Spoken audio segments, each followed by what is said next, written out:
Doesn't matter, sir. They have to be here. Okay. Come. Good afternoon.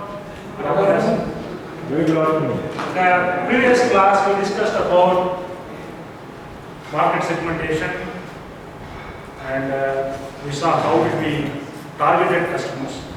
We also saw what is niche market.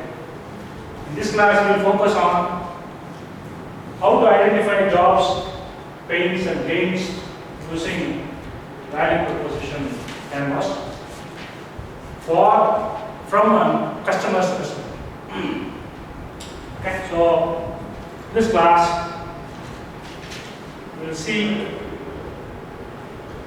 why we need to do this. Why should we identify jobs, pains, and gains of customers? And then we will see how do we do that. What is the tool that will help us to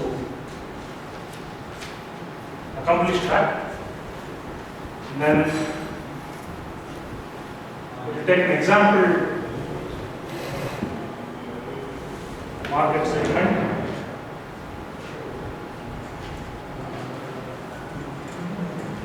And see how it works. And finally,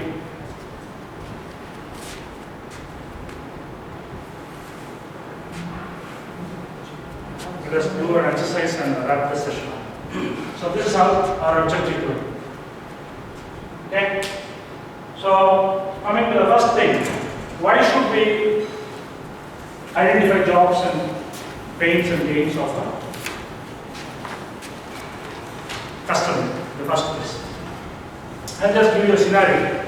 Assuming that I am an entrepreneur who wanted to set up an enterprise, and I identified my market to be a two-wheeler market. I consider myself, I identified a problem like I am having very frequent accidents, especially by riding two-wheelers. The main reason being people are distracted too much by their mobile phones. I consider that as the main problem. Very often when they are riding their two-wheeler, they are getting distracted by their mobile phones. They try to attend the call and they do something with their mobile phones which distracts them from riding and they get into trouble. So I consider this as a major pain point which I want to solve and I want to give a solution for this. So I come up with an idea of designing a hands-free unit. Probably the hands-free unit is available for a four-wheeler. But when somebody is calling you, your call is automatically getting transferred to your dashboard, so you are able to communicate without physically handling your mobile phone. So I just wanted to have such a facility for my two-wheeler. I wanted to have a hands-free unit installed in a two-wheeler, so that when somebody is calling, automatically my call is getting transferred to that hands-free unit, and I'm able to speak to the concerned person without physically touching my mobile phone. Let us consider this as the product which I am going to deliver. Now I take this idea, I consider this idea to be a great idea. From my perspective, I think that it will reach a lot of customers, and I consider this to be a great product. And I also discussed this with my colleagues during my tea break. They also tell the same view. They are saying that this is a great product which you can go ahead in the market. And then with their inputs, I straight away venture into the product development. I design the prototype and then I get into a minimum value product of it, and straight away I release that into the market. Okay? After releasing the product into the market, after realizing the MVP, I suddenly find out that there are no takers for the product. Nobody is willing to pay a penny for the product. Nobody is willing to buy the product. Okay? So I'm wondering what is the mistake I did? I was considering that this product would be a hit. I was assuming that this product would have a lot of takers because this I consider it as a very major issue from my perspective. But unfortunately, there are no takers for my particular product when it was released in the market. So what do you think is what I missed here? What I should have done or what is that big picture, what is the terrible mistake, or what is that something which I should have done from your perspective? Any inputs? I didn't ask for that. As simple as that. Sir is bang on. I never got any inputs, or I never had any connected with my customer, and I never got any inputs from my customer, and I never, finally, yeah, that connect I totally lost. I never, had any connect with my customer, whether the product that I am going to design is going to serve the purpose, whether it will be used by somebody, whether they really need it, whether it will solve their pain points. All those things I totally overlooked and then entered into the market. You believe me, this is the problem which not only amateur or startup entrepreneurs do. Big giants, people who are in the market for so long, who have an established business empire, have done this blunder, and probably for them the effect would be negligible. For starters, it would be a terrific mistake. Sometimes that will even wipe their dreams off in a single step. So if you ask me, the one most important thing which a starter or a starting entrepreneur should not overlook, it is this. Okay? You should never overlook what your customer needs. Whether he really needs your product, whether your product is capable of solving somebody's problems or not. This issue you should never overlook. Okay? So this is what is the Y component. Why should we do this? If you overlook this Y component, most probably the product that you have designed may be having wonderful aesthetics. It may look well. To some extent, it may function well also. But unless otherwise it fails to serve the purpose of somebody's pain, it has no value in the market. Okay? So that is the first lesson that we should learn. Second thing, how do we do that? What is the tool we use? We use value proposition canvas as the tool to figure out and identify the jobs and pains and gains of the customer from his perspective. We will see that with a small demo video here and try and understand what exactly it means.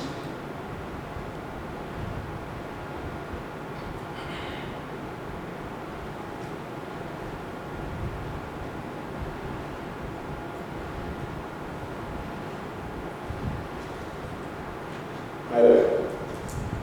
Have you heard of Google Glass? Well, for those of you who haven't, this is how it looks. It is a head-mounted wearable computer which is designed in the shape of a pair of glasses.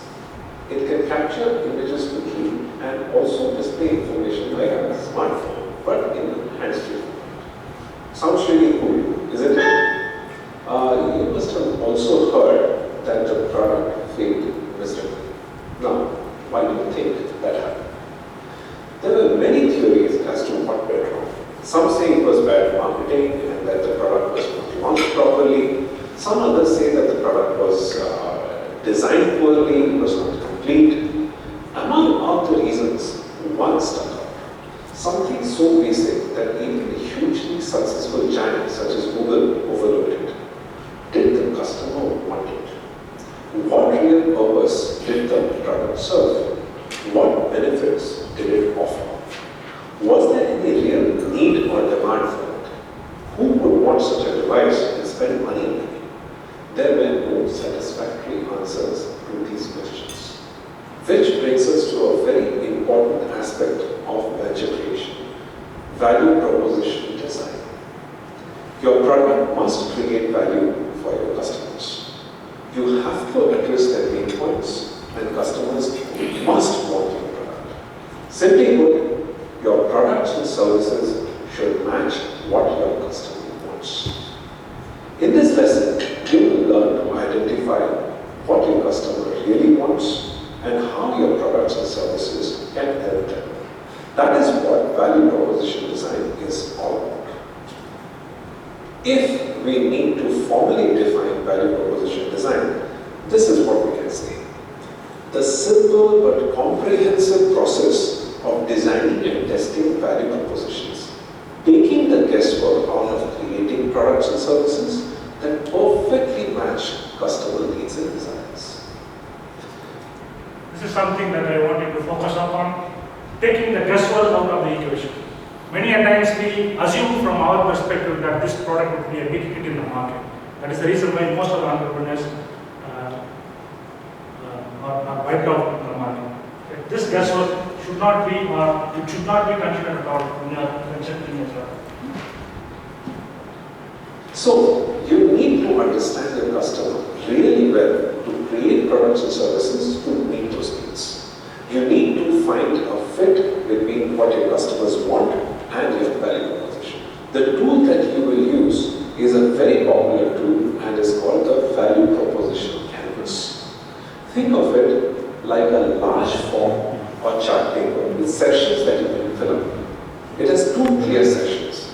The right section is the customer segment and the left section is the value proposition for that customer segment. So you will fill up one canvas for each customer segment. If you have two segments, you will have to complete two canvases and so on. In this session, you will capture details related to your customer segment using the canvas. Okay. So what is the tool that we use for? Note that the customer segment portion has three subsections. What is the tool that we use for identifying the jobs, pains and gains? Value proposition canvas. Value proposition canvas. Can you help me to identify the two major blocks in that? What are the two major blocks that we have in value proposition canvas? We have something on the left hand side, we have something on the right hand side. And what is that we have on the left hand side? Customer profile. Right hand side customer. It is segment, customer segment. Left hand side is product, right hand side is market. What do you have on the left hand side? Left hand side is I'm product. not exposed to the canvas at all. Okay, we will be doing that in the next class. No, without knowing the canvas, you are asking me to segment it. I just introduced you what is the canvas quite a bit. You will do it. No. We will be discussing that as an exercise. So what will be having on, what is that you noted on the left hand side? Problem. It's the value proposition. Value proposition, sir. Okay, so you have something on the left, namely the value proposition. You have something on the right, namely the customer service. What do you have in the value proposition? Product. What are the products and services that you need to offer? And what is that you have in the customer segment? Customer jobs. Customer jobs. Lean fee. Good. Gains. So what do you understand by this customer jobs? Suppose, Problem identifying. so that will help you to list out a job that the customer is currently pursuing, or a task which he is pursuing, or a problem for which he is longing for a solution, and which is whenever he is trying to perform that particular task, he is encountering a lot of friction for which he is longing a solution for quite a long time. Okay, so that would consider that as a job, and not all the things that he is doing on daily basis can be listed. The ones which you consider to be having a solution, and again you need to arrange them in the order of their complexity, and the ones which you consider to be the most important ones have to be arranged from top to bottom. And what is that? Pains and gains. Pains are obviously, what do you mean by pains of a customer? Problems. For example, Annoying. things that good, things that annoy them, things that they are encountering friction whenever they are doing something on a daily basis. Okay, so those things we consider as pains. And then what are the gains? Gains are the Relief. They give relief from them. benefits that they gain on the solution that you provide. Okay, so let us see what is this customer segment all about from this video, and have some insight about it. Jobs, pains, and gains. Let's go through them one by one. First, jobs. These are simply things that the customers are in their work or in their life. For example, customers of taxi aggregators like Uber are trying to solve the problem of getting a ride to work or getting picked up from a friend's home at midnight. So a customer job could be a problem they are trying to solve, a task they are trying to perform or complete, and the needs that they are trying to satisfy. Keep in mind that job should be described from the point of view of the customer, which may not be important to you, may be extremely important to the customer. Also, you must remember that not all jobs are equally important for the customer. Some matter more to the customer than others. A customer may deem a job important because it occurs frequently or because it results in an outcome which is important. Next are the pains. Pains are things that annoy a customer before, during, or after trying to get a job done. Or it may be something that prevents a customer from getting a job done. Pains describe potential bad outcomes or risks related to getting a job done badly or not getting it done at all. And just as jobs can be important or insignificant, a customer pain can be moderate or severe. Next, let's look at customer gains. Gains are the outcomes or benefits that the customer actually wants. There are some gains that are expected or even required, whereas some come as a pleasant surprise. You should keep in mind that a gain can go from being something just nice to have to something highly essential. Since there will be many jobs, pains and gains, all of which vary in importance to the customer, it is a good idea to prioritize them. Use a simple table to do so. Start with the most important or essential at top and the least at the bottom. So now, let us use an example to understand the canvas better.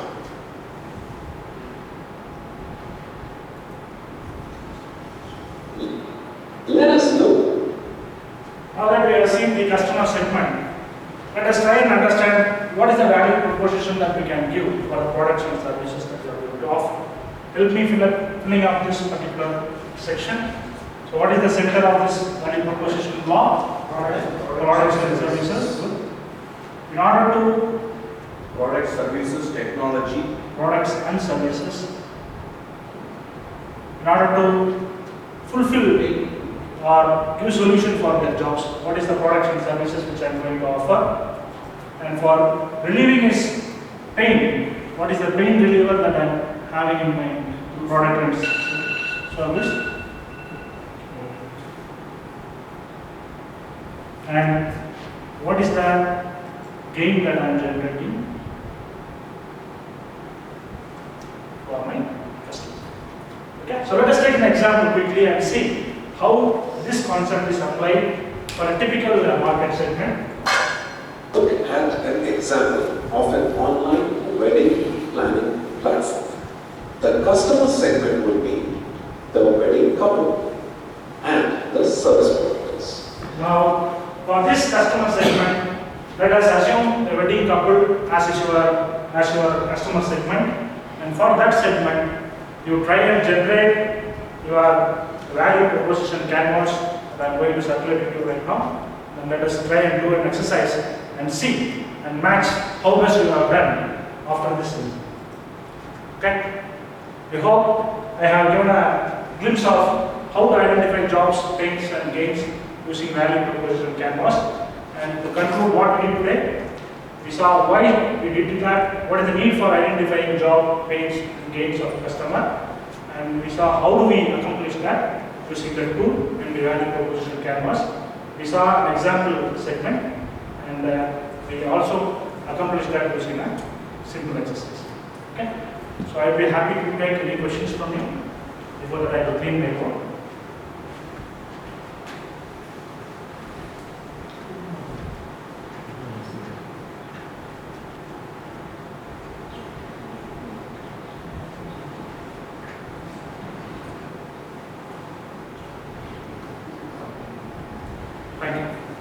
In this case, I have given the same example of the customer segment, that is wedding couple, because we can just validate whether you are going in the right path. So I'd be happy to address any questions.